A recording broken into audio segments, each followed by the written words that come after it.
Our Zuleka Nathu is at a very special party right now, and she joins us from the Canadian Film Centre's annual barbecue. What a beautiful day for a garden party. Zuleka, what's going on where you are right now? Yeah, tell me about it. Well, last year, about 2,000 people passed through these gates, and this year it looks like it'll be just about the same number, if not more.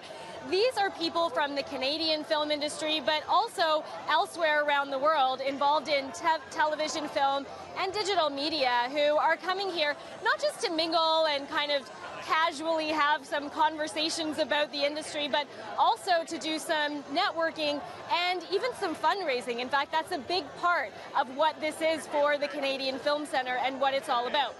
But what's really interesting is that this is the place where a lot of emerging Canadian talent begins to take shape. And I have people that are exactly described like that right here with me. I have Jeff Barnaby and I also have Devry Jacobs, and they're involved in a film called Rhymes for Young Ghouls. Now, Jeff, you describe this movie as indescribable. It is premiering at TIFF as a project for first-time directors. So maybe you can describe what this film is about. It's about a 15-year-old girl that gathers her kind of fellow miscreant teenagers to go take revenge on the Indian agent that rules the reserve with an iron fist. It's set in the 1970s, so Indian agents and truant officers for residential schools were still a bit of an issue there. And it seems like there are a lot of themes in this film that will not only touch a lot of people, but are also very topical. Can you talk a little bit about that? Because you're the star of the film. Well, right now, a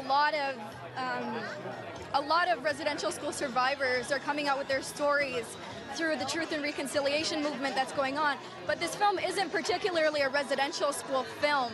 It touches on all of the bases. It touches on drama where there's elements of suicide and elements of death, and there's elements of even substance abuse. But it's not dwelling on all of these subjects, but it's just telling the stories of genuine people and how they're living and the issues that people faced on reserves in the 1970s, all while compiled into almost a childlike story with an over-the-top, almost cartoonish antagonist.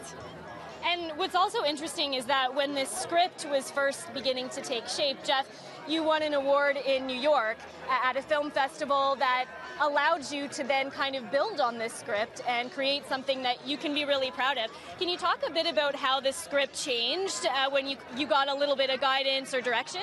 Not much, actually. When we won that award, it was only the second draft that I had done. So I kind of cranked out that first draft in a few weeks, and then we did I flipped it pretty quick. And then from that point on, it wasn't really a matter of adding stuff. It was a matter of taking stuff out because of the budget. So I'm sure that happens a lot. Yeah. So we ended up having the only changes I really made were kind of budgetary changes along the way. We were literally changing things while we were going too, so it was kind of we were adopting on the fly. But the initial screenplay, I mean, it was kind of like a diamond in the head. It was very visceral. It was very, very quick and very emotional for me. So it wasn't like I'm not one of those people that works on stuff for years and years. I have a tendency to just kind of explode with that world and just try to get it articulated as fast as I can, so you can still have a little bit of that visceral emotion lingering on screen. I think we accomplished it, because from the time that we first sat down to kind of dream up the screenplay, it was TIFF 2010, and we're here TIFF 2013. So in that time, we wrote the screenplay and we directed and finished the movie. So that's amazing. That's a pretty quick turnaround. And it's so great, because when you speak of how important it is to have the emotional sense in films, especially at TIFF this year, we're seeing that a lot. Thank you so much for being with us, and good luck. Congratulations. Thank you. Back to you, Christine.